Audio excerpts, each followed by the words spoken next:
শুরু হলো সব খবর। নিয়মিত আয়োজনে স্বাগত জানাচ্ছি আপনাদের সবাইকে। সাথে আছি আমি ইশরাত জাহান। মাগরিবের নামাজের পর পবিত্র রমজান মাসের চাঁদ দেখার বিষয়ে বৈঠক বসবে জাতীয় কমিটি। বায়তুল মোকাররমে ইসলামিক ফাউন্ডেশন সভাকক্ষে হবে এই বৈঠক। এতে সভাপতিত্ব করবেন ধর্ম বিষয়ক মন্ত্রণালয়ের উপদেষ্টা ডক্টর আফম খালিদ হোসেন। এটি পরিচালনার দায়িত্বে আছে ইসলামিক ফাউন্ডেশনের দ্বীনি দাওয়াত ও সংস্কৃতি বিভাগ। কমিটির সদস্য সংখ্যা 17 জন। দেশের যে কোনো স্থানে চাঁদ দেখা গেলে তা কমিটিকে জানানোর অনুরোধ করা হয়েছে। কাল রমজান মাসের শুরু ধরে এরই মধ্যে দেশ জুড়ে চলছে তারাবির নামাজ আদায় ও সেহরির প্রস্তুতি। আরবি ক্যালেন্ডার অনুযায়ী প্রতি বছর শাবান মাসের 29 তারিখ জাতীয় চাঁদ দেখা কমিটির বৈঠক অনুষ্ঠিত হয়।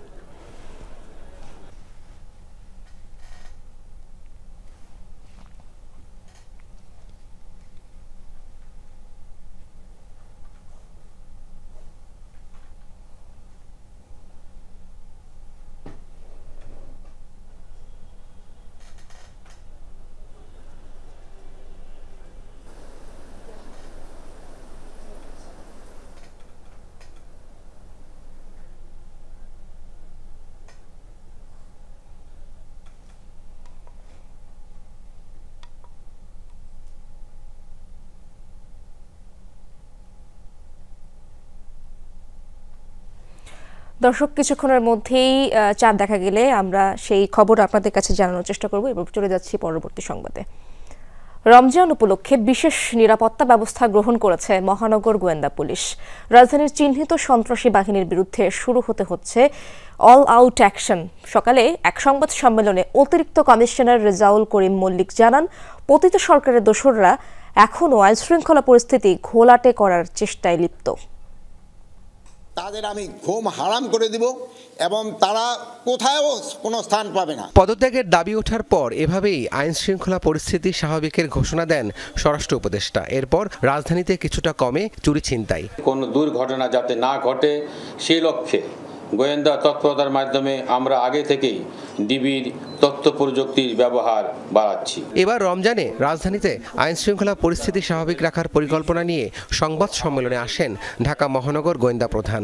জানান, সিয়াম সাধনার মাসে সাধারণ মানুষ থাকবেন স্বস্তিতে। হাতে নেওয়া হয়েছে বিশেষ পরিকল্পনা। বিভিন্ন এলাকায় চিহ্নিত সন্ত্রাসী বাহিনীর কথা আমরা শুনতে পাচ্ছি। তাদের বিরুদ্ধে আমরা অল আউট অ্যাকশনে যাচ্ছি। আইন শৃঙ্খলা রক্ষায় যৌথ বাহিনী সারা দেশে তৎপরতা বাড়িয়েছে। অন্যান্য নিরাপত্তা বাহিনীও মাঠে আছে। বলেন, পতিত সরকারের দোসররা বিভিন্ন অপরাধে ইন্ধন যোগাচ্ছে ঢাকাসহ সারা দেশে। আমাদের গোয়েন্দা প্রতিবেদন বলছে, চুরি, ছিনতাই, ডাকাতির সাথে যারা যুক্ত হচ্ছে তাদের বেশিরভাগের বয়স 15 থেকে 30-এর মধ্যে। এদের অনেকেই কিশোর গ্যাং। কিছু ফ্যাসিস্ট পতিত রাজনৈতিক শক্তি তাদের ইন্ধন দিয়ে অপরাধ কার্যক্রমে জড়িয়ে দিচ্ছে। ধীরে ধীরে আইন শৃঙ্খলা পরিস্থিতির উন্নতি হচ্ছে জানিয়ে পরিচয় না দিয়ে ডিবির নামে কেউ তুলে নিলে জানানোর আহ্বানও জানান তিনি। ডিবি পরিচয়ে কেউ গোপনে তুলে নেওয়া বা সিভিল পোশাকে তল্লাশি এই ধরনের কার্যক্রম কেউ করলে আমাদেরকে অবহিত করবেন। রাব্বি সিদ্দিকী, যমুনা নিউজ, ঢাকা। দর্শক, সব খবরের শুরুতেই জানাচ্ছিলাম কিছুক্ষণের মধ্যেই বায়তুল মোকাররমে ইসলামিক ফাউন্ডেশন কার্যালয়ে চাঁদ দেখা কমিটির বৈঠক অনুষ্ঠিত হবে। সহকর্মী ফয়সাল মাহমুদ সেখানে রয়েছেন, সেখানকার খবরাখবর জানার চেষ্টা করব তার কাছ থেকে। ফয়সাল, রমজান মাসের চাঁদ দেখার বিষয়ে কি কোনো তথ্য পেয়েছেন কিনা এবং কখন নাগাদ ঘোষণা আসতে পারে, কিছু জানতে পারলেন কিনা? এখন পর্যন্ত চাঁদ দেখার কমিটির যে পর্যালোচনা তারা করছেন বা বৈঠকে বসছেন, সেটি কিন্তু যে আনুষ্ঠানিক যে বৈঠক হবে বাদ মাগরিব, সেটি কিন্তু এখনও শুরু হয়নি। আপনি জানেন যে যথারীতি মাগরিবের পরপরই মূলত সারা দেশের যে সকল চাঁদ দেখার যে সকল আনুষ্ঠানিকতা রয়েছে, অর্থাৎ তারা ইসলামিক ফাউন্ডেশন সারা দেশের তাদের যে সকল অফিসগুলো রয়েছে জেলা বিভাগীয় পর্যায়ের, সেই সকল অফিস থেকে তাদের চাঁদ দেখার বিষয়ে যে তথ্য পাঠানো হবে, সেই তথ্য এছাড়া আবহাওয়া অধিদপ্তর কিংবা মহাকাশ গবেষণা প্রতিষ্ঠান, সেখান থেকেও তারা ডাটা কালেক্ট করবেন চাঁদ দেখার। সেই ডাটা কালেক্ট করার পরেই মূলত তারা মাগরিবের পরপরই তারা মূলত চাঁদ দেখার বিষয়ে বৈঠকে বসবেন। সেখান থেকে আগামী রমজান কবে থেকে শুরু হবে সেই বিষয়ে সুনির্দিষ্ট তারা ঘোষণা দিবেন। তবে এখন পর্যন্ত যেহেতু মাগরিব আপাতত সময় ঠিক হয়েছে চাঁদ দেখা কমিটির বৈঠকের, সেখানে আমরা যেমনটি দেখেছি যে চাঁদ দেখা কমিটির বৈঠকের সভাপতি ধর্ম উপদেষ্টা আপামর খালেদ হোসেন তিনি কিছুক্ষণ আগেই এসেছেন এবং এখন তারা ঘরোয়া মিটিং করছেন। এর পরবর্তীতে তারা মাগরিবের পরপরই তাদের যে বৈঠকটি হওয়ার কথা রয়েছে জাতীয় চাঁদ দেখা কমিটির, সেখান থেকেই মূলত সেই সিদ্ধান্তটি আসবে কবে নাগাদ রমজান শুরু হবে। তবে এখন পর্যন্ত যেটা আমরা জানি যে ইসলামিক ফাউন্ডেশনের পক্ষ থেকেও তারা কিন্তু তাদের সকল দেশবাসীর প্রতি আহ্বান জানিয়েছেন, যদি দেশের কোথাও কোনো আকাশে যদি চাঁদ দেখা যায় সেটি যাতে তারা সেই সকল উপজেলা নির্বাহী কর্মকর্তা কিংবা জেলা প্রশাসনের কাছে তারা ফোন করে অথবা তারা মেসেজ করে যাতে জানানো হয়, সেজন্য তারা দেশবাসীর কাছে আহ্বান জানিয়েছেন।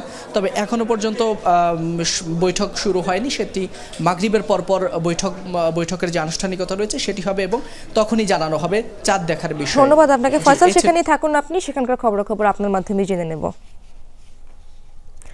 সরকার বাজার সিন্ডিকেট ভেঙে সুন্দর রমজান দিতে না পারলে তাদের সক্ষমতা নিয়ে প্রশ্ন উঠবে।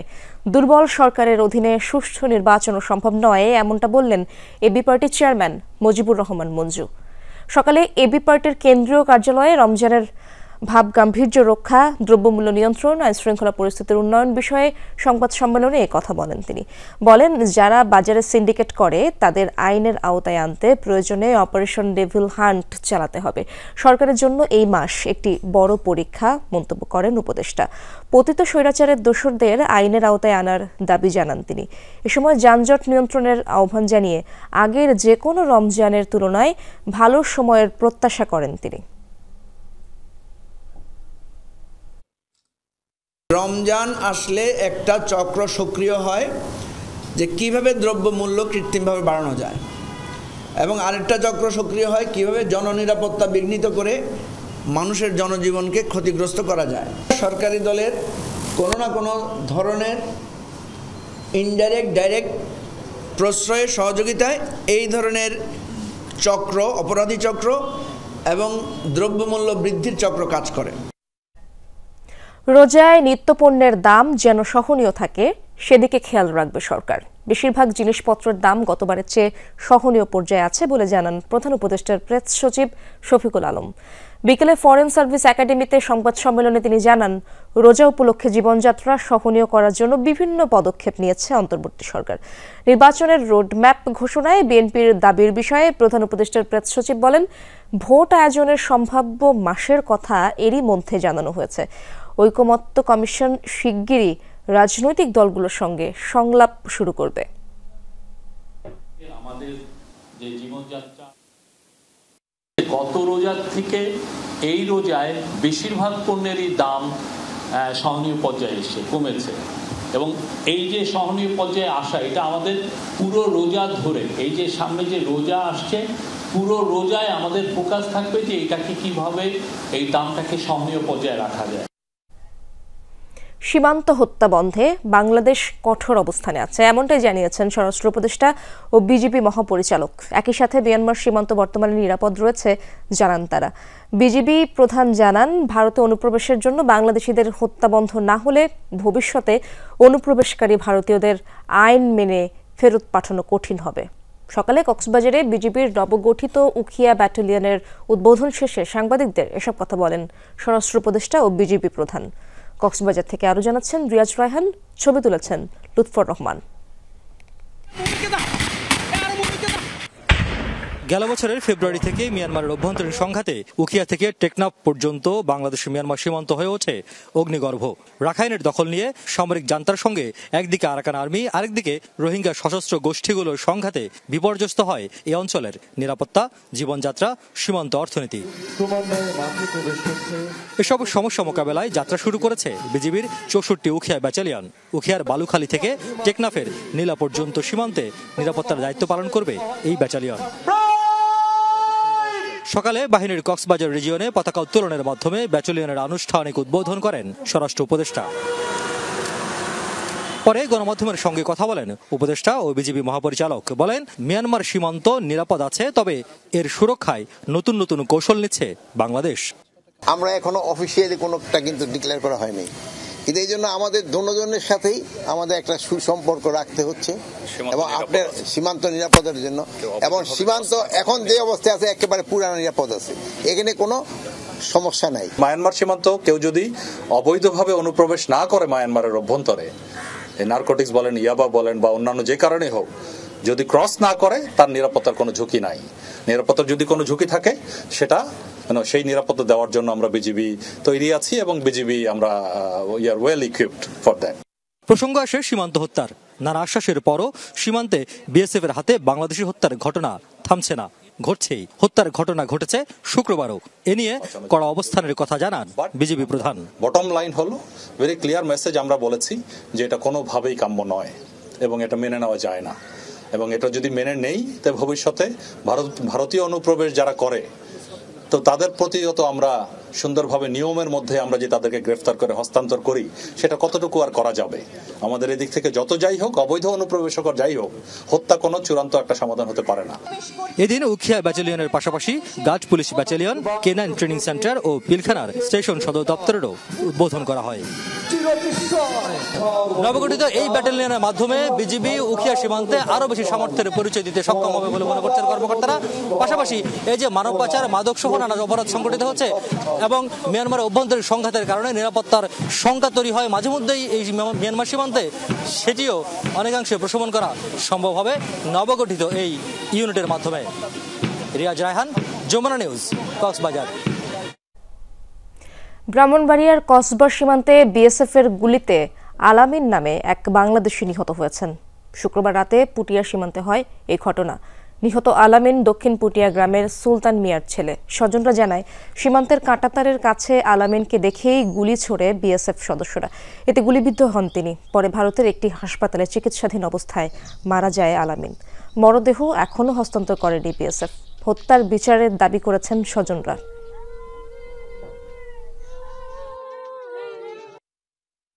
বর্ডারকান্দাতে আমরা বাস করি, গরু যায়, ছাগল যায়, হাট যায়, এটা নিয়ে আমরা যাইলে তারা আমরা উপরে আক্রমণ করে এবং মানুষ মারে। আমি এখন বাংলাদেশের সরকারের কাছে আমি হত্যাকারী বিচার চাই, আমার ছেলের আমি চাই। শরীয়তপুরে কীর্তিনাশা নদীতে ডাকাতির সময় গণপিটুনিতে নিহত হয়েছে 2 ডাকাত। পুলিশে সোপর্দ করা হয়েছে 8 জনকে। এ সময় ডাকাত দলের ছোড়া হাতবোমা ও গুলিতে আহত হন 4 জন। অবস্থা আশঙ্কাজনক হওয়ায় এরই মধ্যে আহত 2 জনকে ঢাকায় পাঠানো হয়েছে। সেই সাথে গণপিটুনিতে গুরুতর আহত 5 ডাকাতকেও চিকিৎসার জন্য ঢাকায় রেফার করা হয়েছে। মাঝরাতে নদীতে ডাকাত দলের হানা, জনগণ প্রতিরোধ গড়ে তুললে হাত বোমার বিস্ফোরণ ঘটানোর পাশাপাশি এলোপাতারি গুলি চালায় ডাকাতরা। এতে ক্ষুব্ধ হয়ে জনতা পিছু নেয় ডাকাত দলের। কিছুক্ষণের মধ্যেই রণক্ষেত্র হয়ে ওঠে শরীয়তপুরের কীর্তিনাশা নদীর 2 পার। প্রত্যক্ষদর্শীরা জানায়, গতরাতে মাদারীপুরের রাজারচর এলাকায় বালখেডে হানা দেয় একদল ডাকাত। স্থানীয়রা তাদের ধাওয়া দিলে ডাকাতরা স্পিডবোটে করে পালানোর চেষ্টা করে। শরীয়তপুরের তেঁতুলিয়া এলাকায় ট্রলার ও বালখেড দিয়ে ডাকাতদের গতিরোধ করা হলে স্থানীয়দের লক্ষ্য করে হাতবোমা ও এলোপাতারি গুলি ছোড়ে ডাকাতরা। আহত হয় 4 জন। আমরা মসজিদের মাইকে ঘোষণার ফলে এলাকার জনগণ বেশি অস্ত্র নিয়ে বের হয় এবং নদীর পাড়ে আসলে তাদেরকে লঞ্চ ট্রলার দিয়ে ব্যারিকেড দেওয়ার ফলে তারা আসলে আটকিয়ে গিয়েছিল। এমতো অবস্থায় তারা আমাদের উদ্দেশ্য করে গুলি ছোড়ে এবং ককটেল বিস্ফোরণ করে।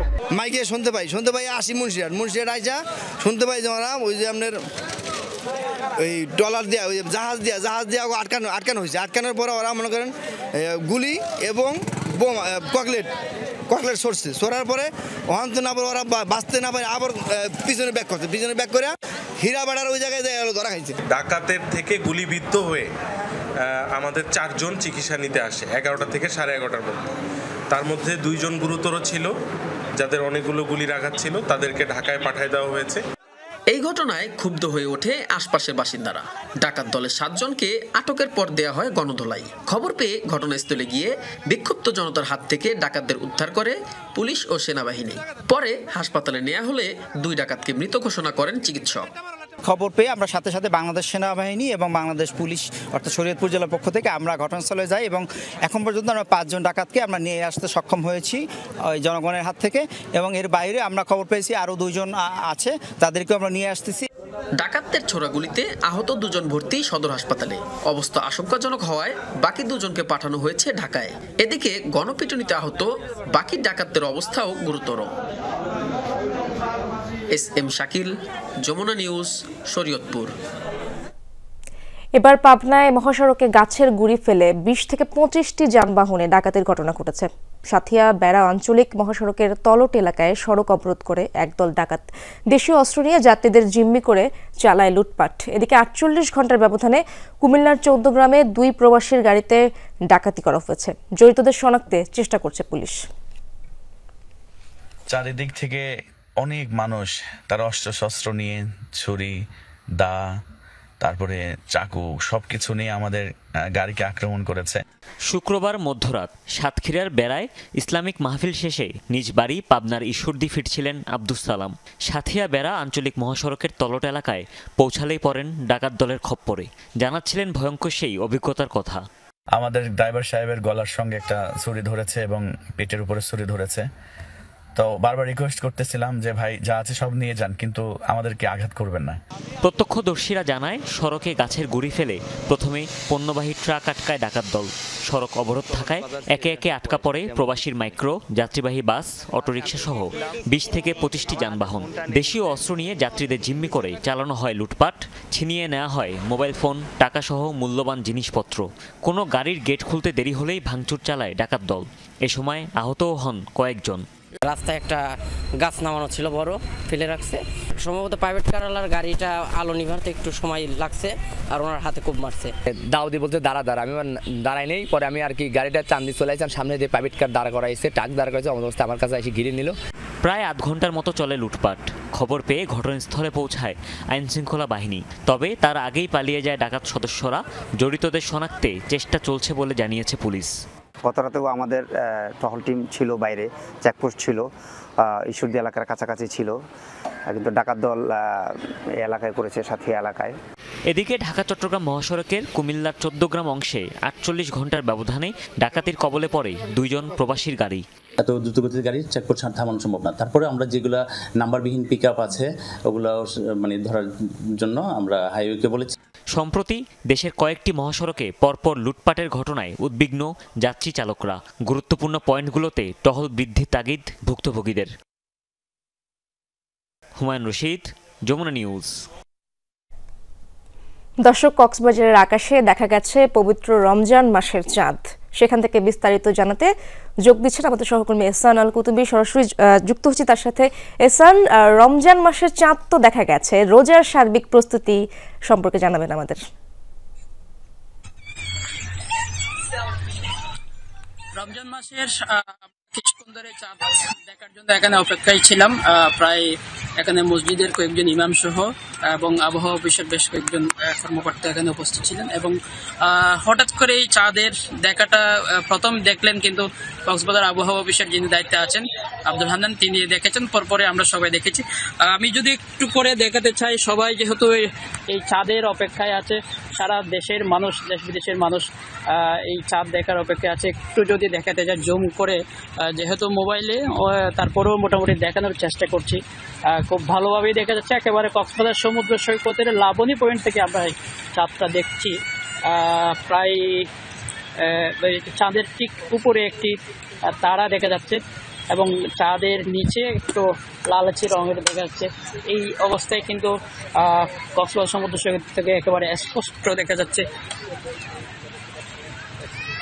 আজকে যেহেতু পবিত্র রমজান শুরু হচ্ছে, আজকে থেকে সিয়াম সাধনার মাস হিসেবে সবাই প্রস্তুতি নিয়েছে মোটামুটি রোজা রাখার জন্য আজকে। এবং বিশেষ করে হোটেল যে রেস্তোরাঁগুলো থাকে স্বাভাবিকলি এগুলো তো রমজানে বন্ধ থাকে এবং সেই হিসেবেই আজকে থেকেই রমজানের রোজা রাখার জন্য কিন্তু সবাই প্রস্তুতি নিয়েছে। এখানে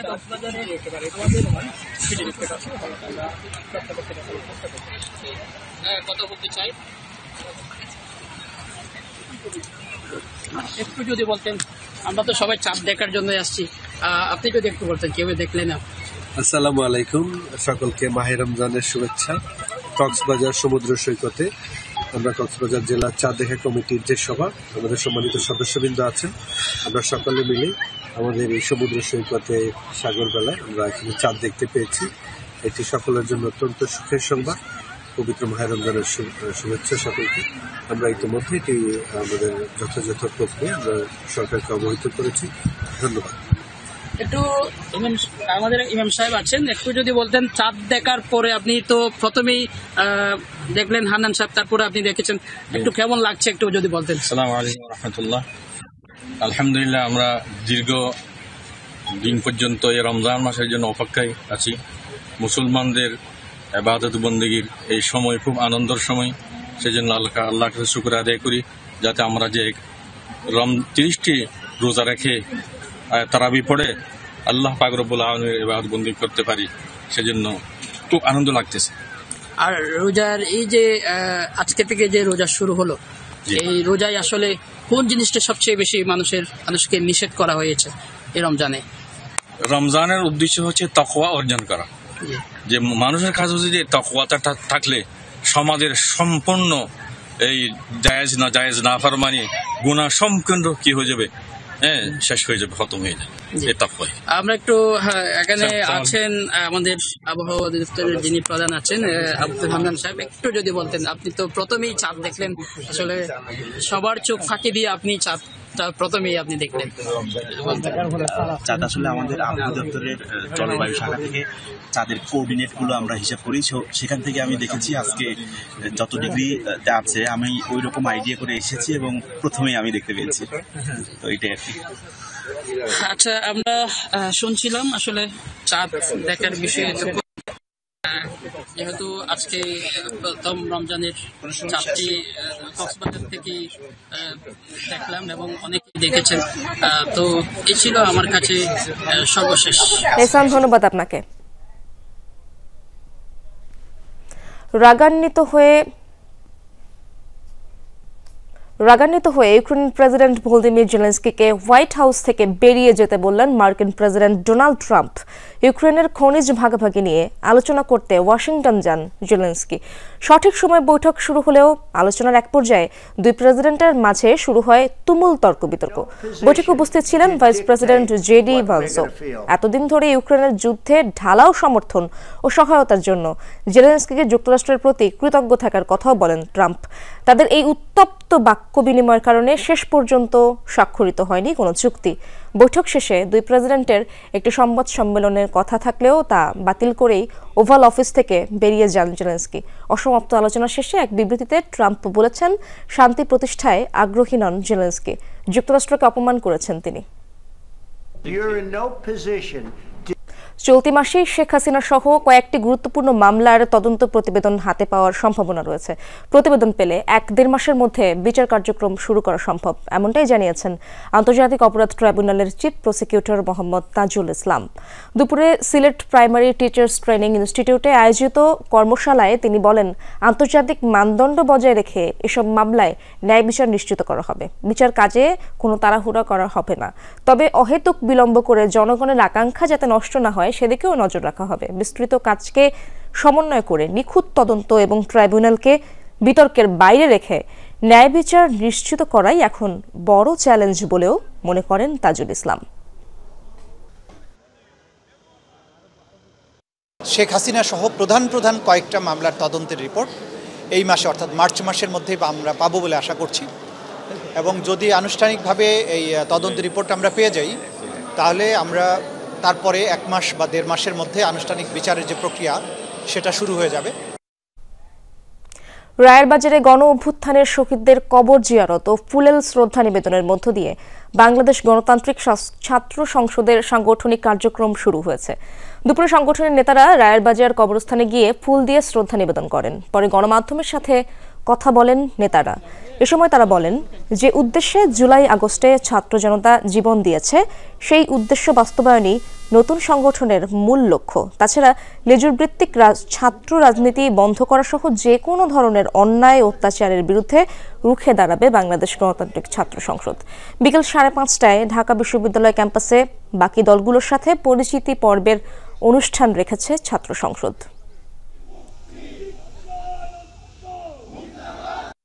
ছাত্র রাজনীতির নামে ছাত্রদেরকে ব্যবহার করে, ছাত্রদেরকে ইউজ করে যে বিদ্যমান ছাত্র সংগঠনগুলো যেভাবে দলীয় এজেন্ডা বাস্তবায়ন করতেছেন কিংবা নানান রকম কালাকানুন ব্যবহার করে শিক্ষার্থীকে জিম্মি করে রাখতেছে, সেই জিম্মিপনার বিরুদ্ধে গিয়ে নতুন একটা ব্যবস্থা আমরা হাজির করতে চাই। আমরা আগামী দিনের বাংলাদেশে জুলাই গণঅভ্যুত্থানের যে আশা আকাঙ্ক্ষা, যে দায় এবং দরদের জন্য তারা জীবন দিয়েছেন, আমরা সেটিকে প্রতিষ্ঠা করে ছাড়বো ইনশাআল্লাহ। এই যাত্রায় বাংলাদেশ গণতান্ত্রিক ছাত্র সংসদের সঙ্গে বাংলাদেশের আপামর ছাত্ররা, বাংলাদেশের আপামর জনতা সবাইকে পাশে থাকবার আহ্বান জানাচ্ছি।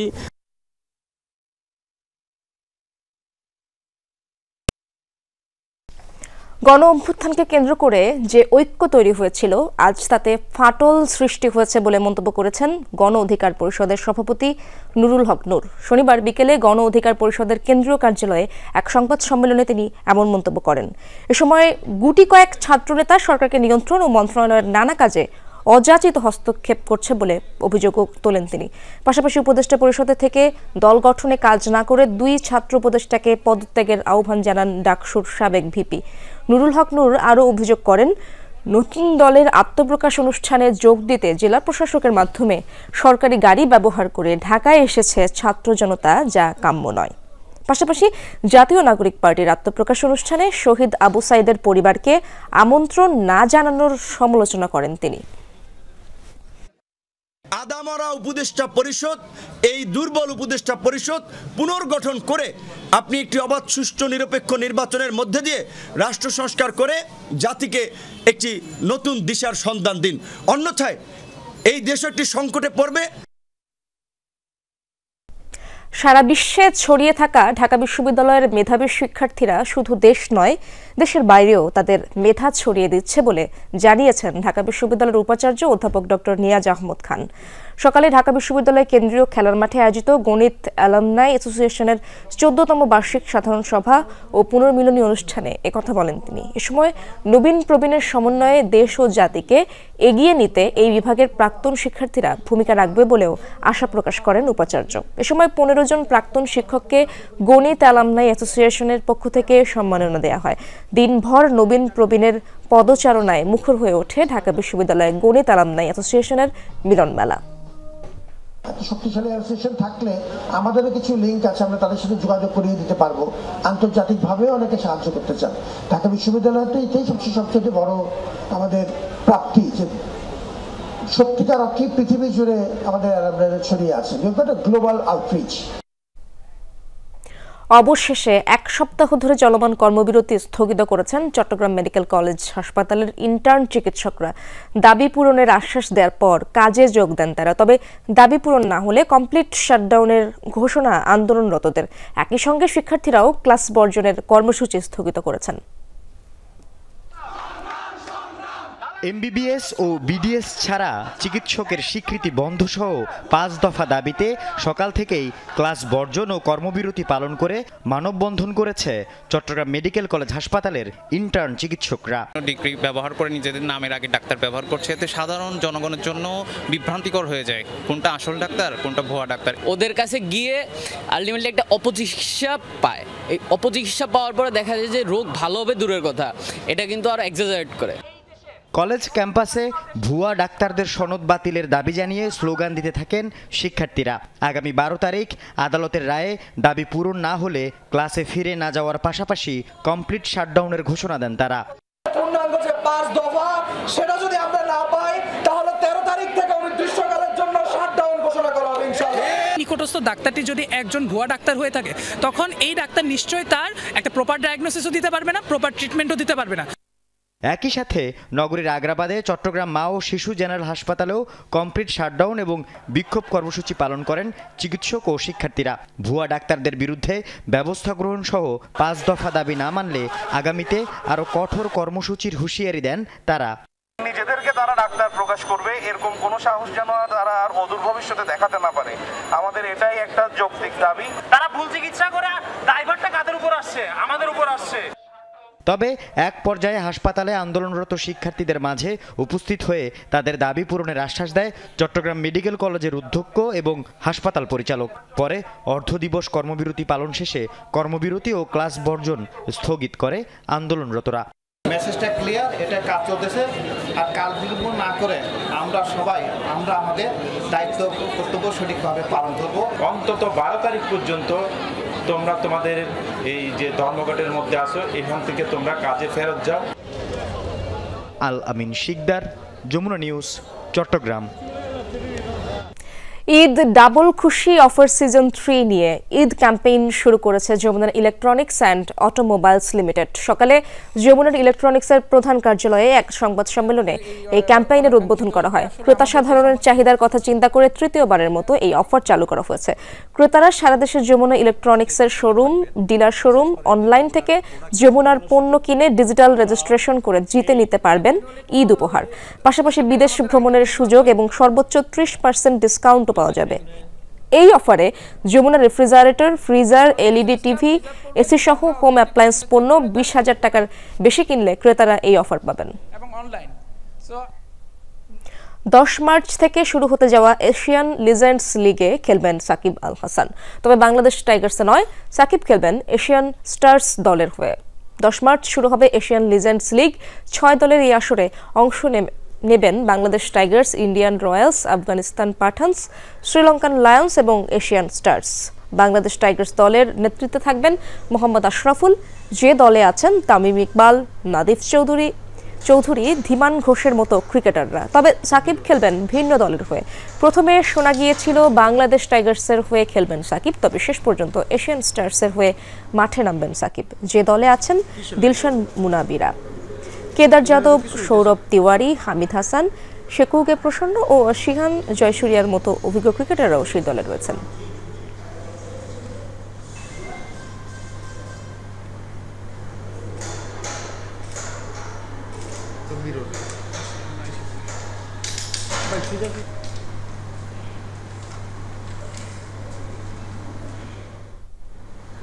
কিসের লাইন? এখানে তো কিছু হইতেছে না।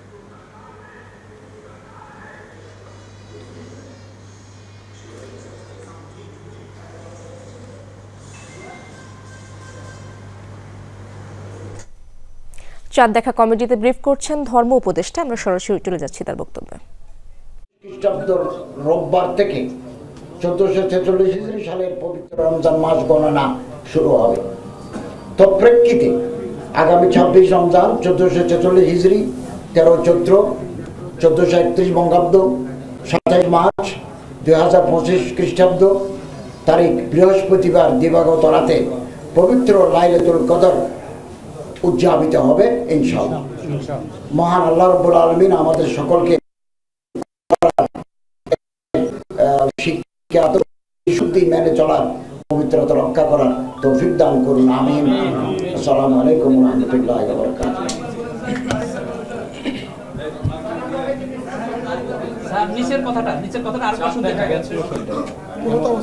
এমত অবস্থায় আগামী 26 রমজান 1446 হিজরি, 1431 বঙ্গাব্দ, 27 মার্চ 2025 তারিখ বৃহস্পতিবার দিবাগত রাতে পবিত্র লাইলাতুল কদর উদযাপিত হবে ইনশাআল্লাহ।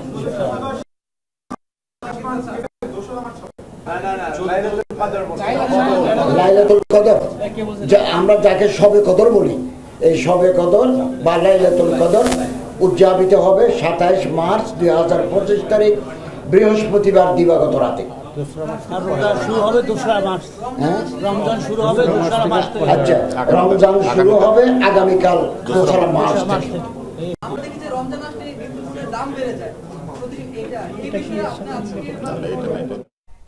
জনপ্রশাসন সংস্কার কমিশনে 25টি ক্যাডারের পক্ষ থেকে পেশাভিত্তিক মন্ত্রণালয় প্রতিষ্ঠা এবং উপসচিব পদে কোটা বাতিলের প্রস্তাব করা হয়েছিল, কিন্তু সংস্কার কমিশনের প্রতিবেদনে এটি উল্লেখ করা হয়নি, এমনটাই জানিয়েছেন আন্তঃ ক্যাডার বৈষম্য নিরসন পরিষদের সমন্বয়ক ডক্টর মোহাম্মদ মফিজুর রহমান। সকালে রাজধানীর খামারবাড়িতে সাংবাদিকদের সাথে একটি মতবিনিময় সভায় একথা জানান তিনি। বলেন, জনদাবিকে উপেক্ষা করে সংস্কার কমিশনের প্রতিবেদনে ক্ষমতাধর একটি গোষ্ঠীর নিরঙ্কুশ ক্ষমতা আরও বৃদ্ধির প্রয়াস লক্ষ্য করা যাচ্ছে। প্রতিবেদনটি পুরোপুরি বাস্তবায়িত হলে প্রশাসনিক ফ্যাসিজম আরও শক্তিশালী হবে। এ সময় তিনি আরও বলেন, স্বাস্থ্যকে ক্যাডার বহির্ভূত করার প্রস্তাব থেকে সরে এসে সুকৌশলে নিয়োগের প্রক্রিয়ায় ভিন্নতা রাখা হয়েছে, যেন ধীরে ধীরে শিক্ষা ও স্বাস্থ্যকে মূল ধারা থেকে বের করা যায়। চট্টগ্রামের মিরসরাইয়ে কৃষকদের মাঝে সার, কীটনাশক, ইফতার সামগ্রী বিতরণ করা হয়েছে। উপজেলার দুর্গাপুর ইউনিয়নের জনার্দনপুর গ্রামে সামাজিক সংগঠন ওয়েব সোসাইটি ফর রুরাল পিপলের উদ্যোগে ৬৫ জন কৃষকের মাঝে সার, ৩ জন দরিদ্র ও মেধাবী শিক্ষার্থীদের মাসিক শিক্ষাবৃত্তি প্রদান এবং পবিত্র মাহে রমজান উপলক্ষে শতাধিক অসহায় ও সুবিধা বঞ্চিত পরিবারের মাঝে ইফতার সামগ্রী বিতরণ করা হয়েছে। অনুষ্ঠানে সেনা কর্মকর্তা নুরুল আলম সহ সংগঠনের কর্মকর্তারা উপস্থিত ছিলেন। চট্টগ্রামের বাঁশখালীতে হামলা, অগ্নিসংযোগ ও নানা হয়রানির প্রতিবাদে মানববন্ধন করেছেন সমুদ্র উপকূলবর্তী লবণ উৎপাদনকারী প্রতিষ্ঠানের শ্রমিক কর্মচারীরা। সকালে উপজেলার সরল ইউনিয়নে লবণ মাঠে দফায় দফায় হামলা, অগ্নিসংযোগ ও নানা হয়রানির প্রতিবাদে মানববন্ধন ও বিক্ষোভ মিছিল করেছে লবণ উৎপাদনকারী প্রতিষ্ঠানের শ্রমিক, কর্মচারী ও এলাকার সর্বস্তরের জনসাধারণ। এ সময় ভুক্তভোগীরা দাবি করেন স্থানীয় বিভিন্ন সন্ত্রাসী গ্রুপ লবণ চাষের সরকারি জমি দখলে নিতে লবণ উৎপাদনকারী প্রতিষ্ঠানে ত্রাস সৃষ্টি করছে। মানববন্ধন থেকে তারা সন্ত্রাসীদের অবিলম্বে আইনের আওতায় আনার অনুরোধ জানান।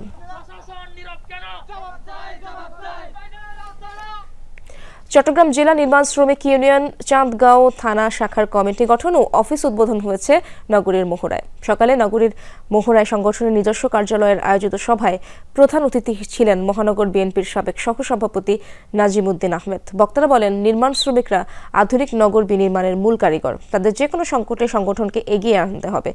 পরে মোহাম্মদ বখতিয়ারকে সভাপতি ও মোহাম্মদ শাহাবুদ্দিনকে সাংগঠনিক সম্পাদক করে ২৭ সদস্য বিশিষ্ট কমিটি গঠন করা হয়। চট্টগ্রামে আর্টিলারি সেন্টার পরিচালিত গানার্স ইংলিশ স্কুলে অনুষ্ঠিত হয়েছে বার্ষিক পুরস্কার বিতরণী ও সাংস্কৃতিক অনুষ্ঠান। এই উপলক্ষে ক্যাম্পাসে উৎসবমুখর পরিবেশ সৃষ্টি হয়। শিক্ষার্থীদের প্রতিভা ও সৃজনশীলতা বিকাশে এই ধরনের আয়োজনের গুরুত্ব তুলে ধরেন বক্তারা। অনুষ্ঠানের প্রধান অতিথি ছিলেন আর্টিলারি সেন্টার ও স্কুলের commandant brigadier general AFM Atiqur Rahman. এ সময় গানার্স ইংলিশ স্কুল পরিচালনা পর্ষদ সভাপতি এবং শিক্ষক, শিক্ষার্থী, অভিভাবকরা উপস্থিত ছিলেন। পরে বিভিন্ন প্রতিযোগিতায় বিজয়ীদের পুরস্কৃত করা হয়। চট্টগ্রামের পটিয়ায় মাসব্যাপী গোল্ড কাপ ফুটবল টুর্নামেন্টে চ্যাম্পিয়ন হয়েছে Patiya Mohammedan sporting club. Saidair Khalil Mir college মাঠে অনুষ্ঠিত ফাইনালে বোয়ালখালী ফুটবল একাডেমিকে ২-০ গোলে হারিয়ে শিরোপা জয় করে দলটি। দর্শক, এই ছিল আজকের সব খবরের আয়োজনে। এতক্ষণ যারা সঙ্গে ছিলেন সবাইকে ধন্যবাদ।